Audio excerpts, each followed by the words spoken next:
5, 4, 3, 2, 1. Puck short.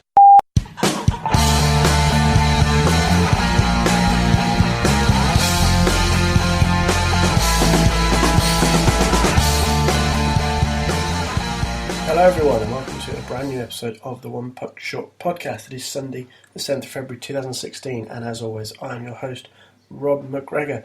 In progress right now, Flyers, Capitals, Alex Ovechkin scored already tonight and that secures his 11th 30-goal season, which is a pretty impressive effort.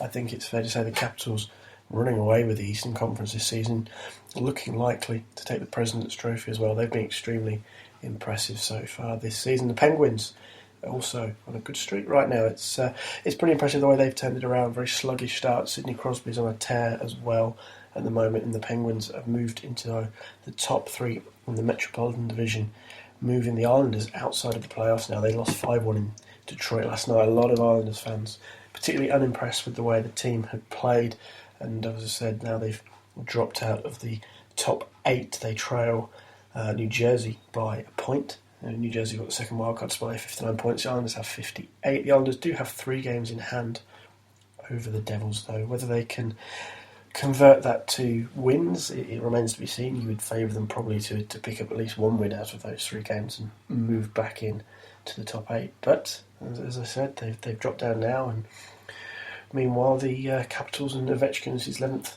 consecutive 30-goal season just keep on rocking. But interesting to see how that pans out. The Montreal Canadiens picked up a valuable win yesterday against the Oilers, though, and the Oilers' defence was just appallingly bad. The Habs now move on to 54 points. They'll be hoping to turn around one of the most brutal skids we've seen. Whether they can actually make it remains to be seen. Scrivens played quite well last night. As I said, though, the Oilers' defence was just atrocious. They are apparently listening to offers on Dale Weiss, who this is a sell-high situation. I think Dale Weiss has had a pretty good season by his standards, but Tom Gilbert and Thomas Fleischmann are also in play. The Sharks are probably looking for a defenseman, so whether they look at somebody like Gilbert remains to be seen. Interesting one, though, remains Andrew Ladd. It looks like the Jets will try and re-sign Dustin Byfuglien, but Andrew Ladd, the team captain, it seems like contract talks just kind of broke down between club and player, and now they're reportedly more likely to move Ladd than Byfuglien of the two.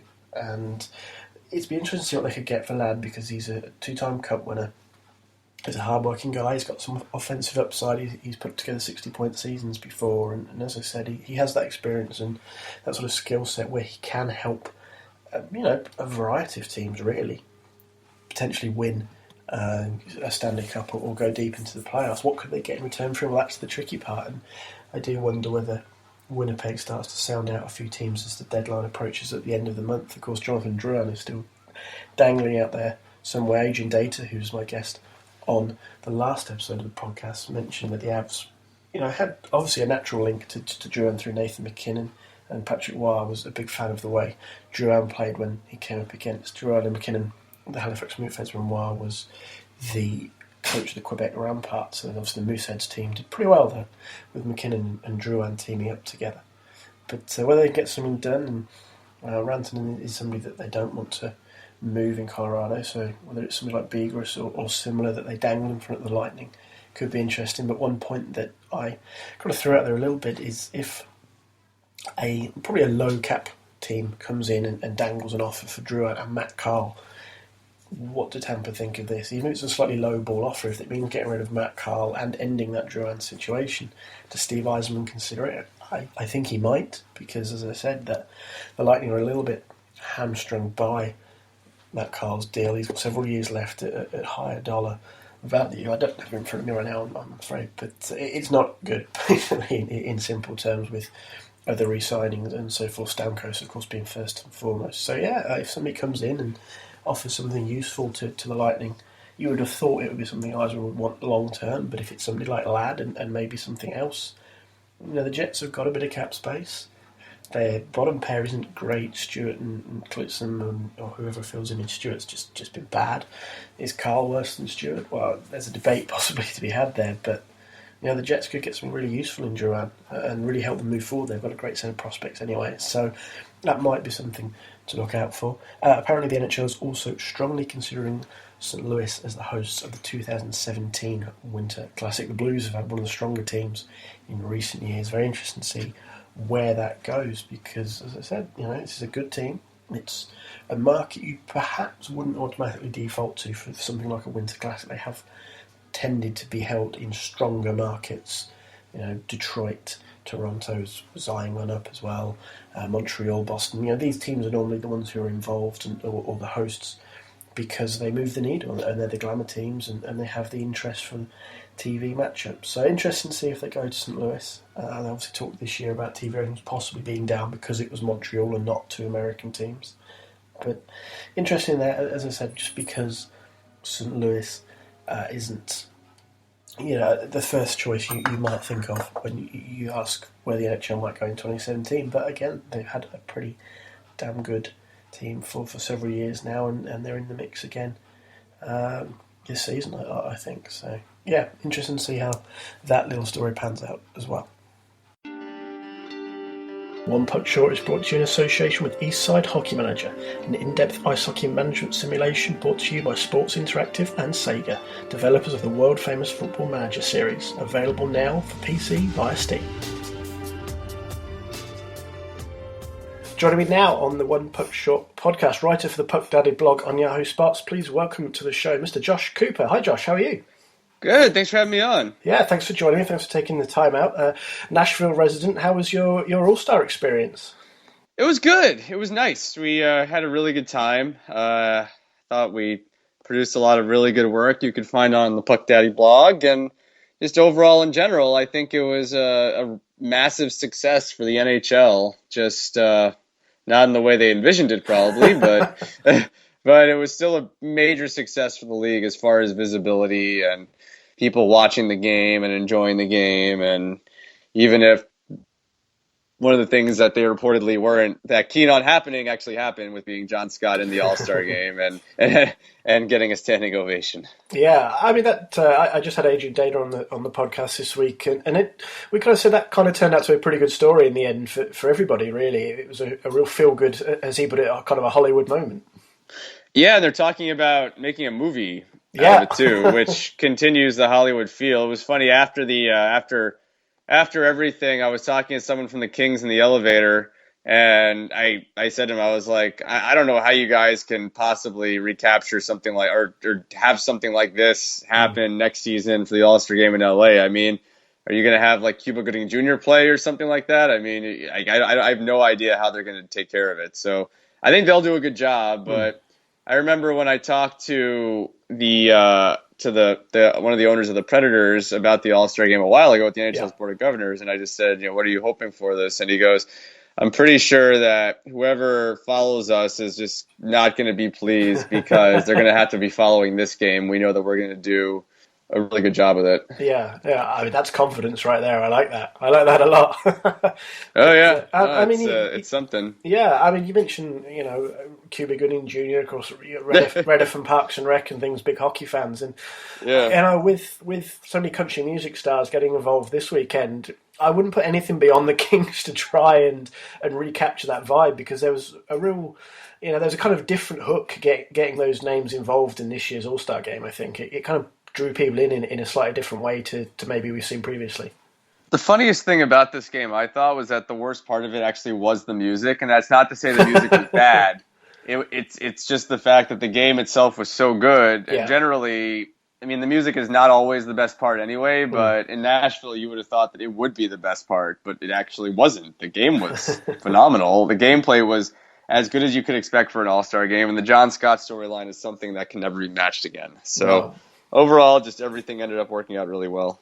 Yeah, as I mentioned at the top, you're based in Tennessee, and this was a pretty... Actually, I'm in Los Angeles. I used to be in Tennessee. I'm sorry.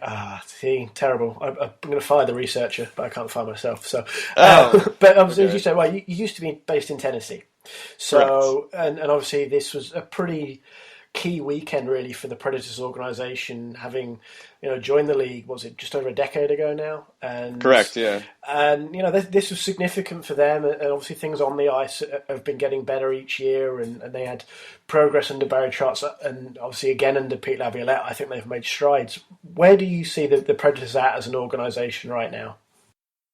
They're making strides, but I still think that there's this kind of expansion type mindset there, if you will. I really think so, and I think that it's just something that is they just have to get out of, and I think that that's not really going to happen until they're not considered just this team where everyone's surprised when they do well. I think they need to be a team that everyone's going to be happier when they do well, and happy when they do well, but also not shocked by it. And right now it's just kind of this happy to be here sort of mentality with them. And I think that they're moving in the right direction, but they're not quite there yet. And I think really there's still a few things they got to do in order to get there. And remember, this is a team that just traded its first ever draft choice just 2 years ago. I mean, that's pretty extraordinary when you think about it, because it's not like the guy was an all-world amazing talent. I mean, with all due respect to David Legwand, who was a really good player for a lot of years. Yeah. I mean, he's David Legwand. I mean, with most teams, he would probably have been gone in like 6 years or 7 years or something like that. So I think that they're a team that's still trying to grow and still trying to change and mature. And I still think they have that kind of expansion feel around them. And it's going to be a little bit until they they really have to do something extraordinary here to kind of get away from that. Yeah, I mean, obviously picking up Ryan Johansson this year was a pretty big deal for the Predators. The true number one centre they've probably always lacked. I think they had that great defence. Pekka Rinne has been excellent for a number of years. A bit of a wobble this year, but in general he's been very good. And Shea Weber and guys like that. They brought James Neal in, so they had that scoring winger. But this felt like a really significant step again for the Predators in acquiring Johansson like that. Yeah, I think so, 100%. And I think that they've needed a number one center for a long time, and now they finally have one. And it's kind of funny just because I was listening or when I read the quotes from David Poile about the team not having a number one center at that stage or not having one for quite a while. And I'm just thinking in my head, well, geez, you've been around for a long time. Like, this is something that you probably need to address a while ago, not in year 18 of the franchise's existence. But look, it's the right step, and essentially when you look at who they gave up. Hello, Rob. Hey. Hey, sorry, I got a phone call on my other line. I didn't realize that Skype did that. Technical difficulties. Yeah, call them. But I guess what I was saying was essentially they gave up a third pairing defenseman for a first line center, which is really not a bad deal for Nashville, just in general. No, and that kind of speaks to the way that I think Ryan Ellis has matured. I'm a big Ryan Ellis guy, but also Matthias Ekholm, who's just been fantastic this year. He's a really good player, and look, he's not a superstar, but he's a good depth guy to have, who's a good puck mover, has some offensive instincts, and possesses the puck. So I've always liked Matthias Ekholm's game quite a bit. Yeah. I've always thought he was really, really solid.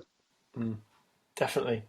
As you said, you're now LA based, which is perfect, really, because the next team on the little agenda I'd written up was the Kings, because they've had a pretty damn good year. I think it's fair to say 65 points, leading the Pacific pretty comfortably right now, and looking like, I guess, the Kings of old, as you might say, who won those 2 Stanley Cups in recent years.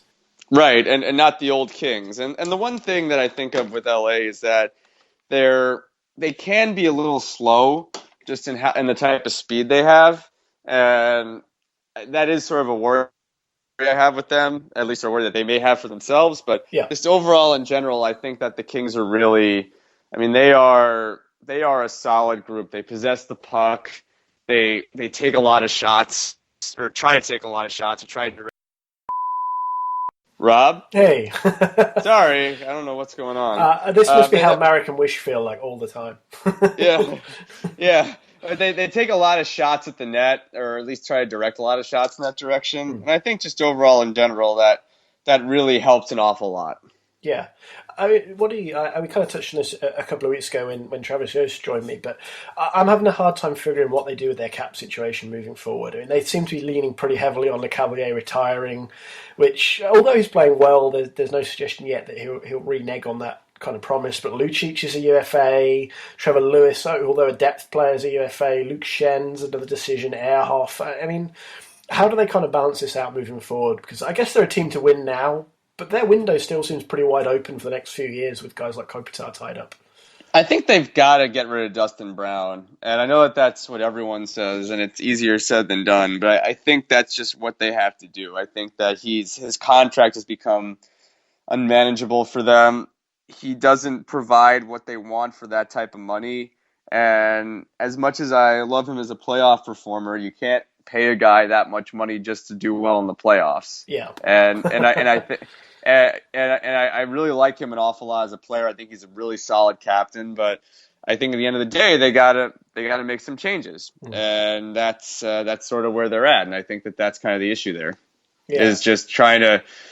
He is the guy whose contract is just too much to deal with for them, and if they want to have any flexibility, they got to figure out a way to get rid of him. Yeah, I mean, is that maybe the fault of the Kings, is that Dean Lombardi can be too loyal to his guys sometimes? I believe so. You saw that a bit with Mike Richards, I was looking at Marion Gabourik's stats. I mean, he's got something like 18 points in 49 games, and he's also making a lot of money for a lot more years. And I mean, Dean really loves his guys and really loves to hold on to his guys.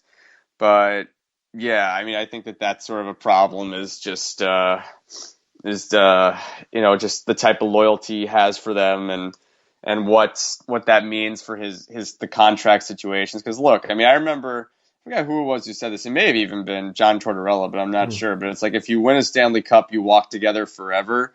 And there's always that special bond between a Stanley Cup team. And I mean, when his guys have delivered for him like that, he wants to reward them and keep them. Yeah. And that may not always be the smartest decision. And it's a tough balancing act for him, because he can be a ruthless businessman sometimes, but he's also a very emotional guy. And it's hard. I think it's hard for him to figure out what he should do and how he should do it, just because he has these majorly conflicting emotions on so many levels. Yeah, it's an interesting one. As I said, they're looking in a pretty good spot now, but moving forward is kind of just as interesting almost in LA. A couple of other teams obviously just down the road from you, San Jose and Anaheim. Let's start with the Ducks, because they've had such a funky year. As we're talking now, they finally got themselves back into the playoffs, 7-3-0 in their last 10, and looking like the Anaheim Ducks of old a bit more. I mean, is it just a case of they just had this epic cold streak through the start of the year, and that was all it was? It was just a prolonged cold streak, or was there something more fundamentally wrong, do we think, with Anaheim earlier in the season? I'm not sure, just because it was so weird, just how they would keep shooting the puck and it just wouldn't going in. And I wrote a story today about their goaltending, and the more I think about it, maybe more the story is how in the world they got their offense finally working again. Yeah. And I don't know, just because on the one hand, I think their goaltending's kept them afloat. Yeah. On the other hand, I think their offense has also woken up to some degree, but I don't know if it actually really did wake up. But I think the big key for them, and I've said this for a while, is Ryan Getzlaf has to be better. He's not been the first line center that they expected. Everyone else has done their part, and everything has been shifting things around to try to accommodate his incredible drop-off in production. Yeah. And I think that's what you're seeing right now, is that they're finally realizing what they need from different guys to win and putting them in the right spots, in spite of the fact that Ryan Getzlaf has been what he is. Yeah. I mean, you mentioned the goaltending. I was physically ready to fight people over the goaltending earlier in the year, because Anderson played pretty well. He was, he's not Carey Price, he's not Henrik Lundqvist, but I like what you get from Frederik Andersen, because he's pretty consistent, and he's, you get a consistently decent goalie.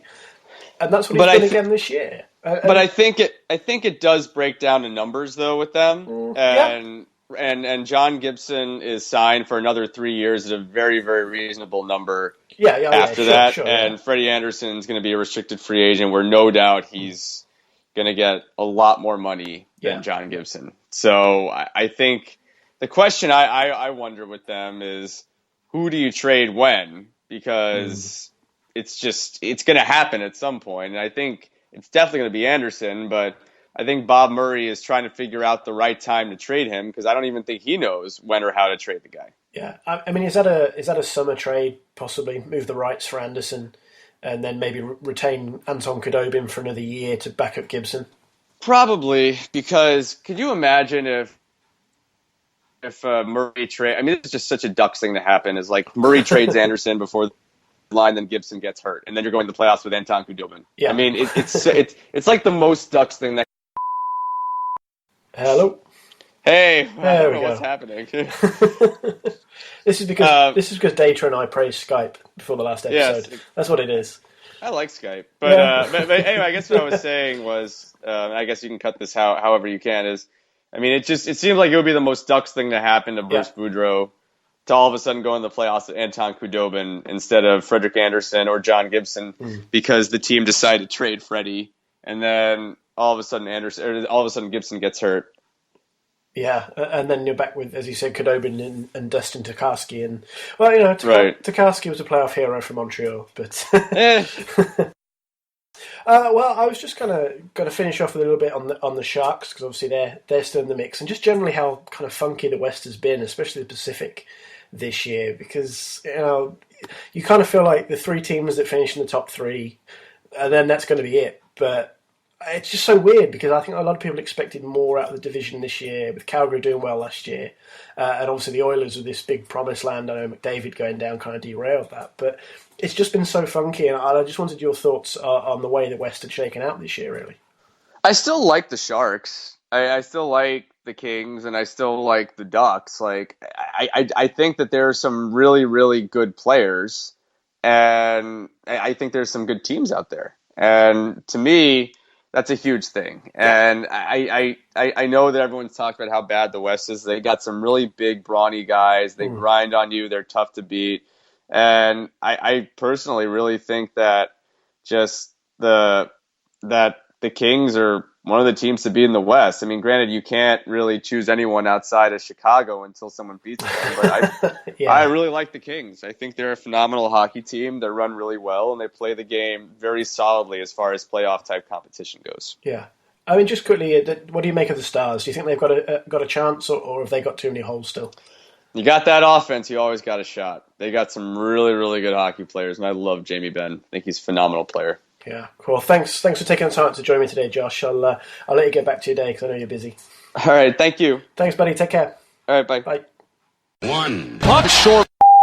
And there we go. That about wraps it up for the latest episode of the One Puck Short podcast. Apologies for the technical difficulties had there talking to Josh. Unfortunately, things don't always go smoothly for those of us in the podcast world. But thanks again to Josh for joining me. You can follow him on Twitter at Joshua Cooper. And of course, you can find him on the Puck Daddy blog. Just a little bit of housekeeping before I go. Obviously, you can follow me on Twitter as well, at RobMcGregor35. You can find the blog, onepuckshort.wordpress.com. You can like us on Facebook, facebook.com/onepuckshort. Plus, there's all the usual places you can find the podcast. You can listen on Spreaker. You can find us on YouTube. You can subscribe on iTunes. And if you're already subscribed to iTunes, please consider leaving us a review. I also started to put recent episodes of the podcast on SoundCloud as well, and all the links for those various accounts can be found on the blog. If you'd like to donate and help support One Puck Short, both the blog and the podcast, there's a PayPal donation button on the blog on the right-hand side. Just click it, donate whatever you think we're worth. If you think we're worth £1 or £10 or £100 or whatever you think we're worth, it's there. It all goes back into keeping the blog and the podcast running, equipment, hosting fees. You know, I'd like to get a dedicated domain if we can, sort of a stretch goal as they call them, whatever. It all goes back into One Puck Short in one form or another. There's also the Amazon affiliate link. Again, on the right hand side of the blog, you click the link, it takes you to Amazon, you shop as normal. It doesn't cost you a penny extra, but when you hit pay at the checkout, we get a little kickback. Again, it all gets funneled back into One Puck Short. So thanks again to my guest today, Josh Cooper, and I will speak to you all again very soon.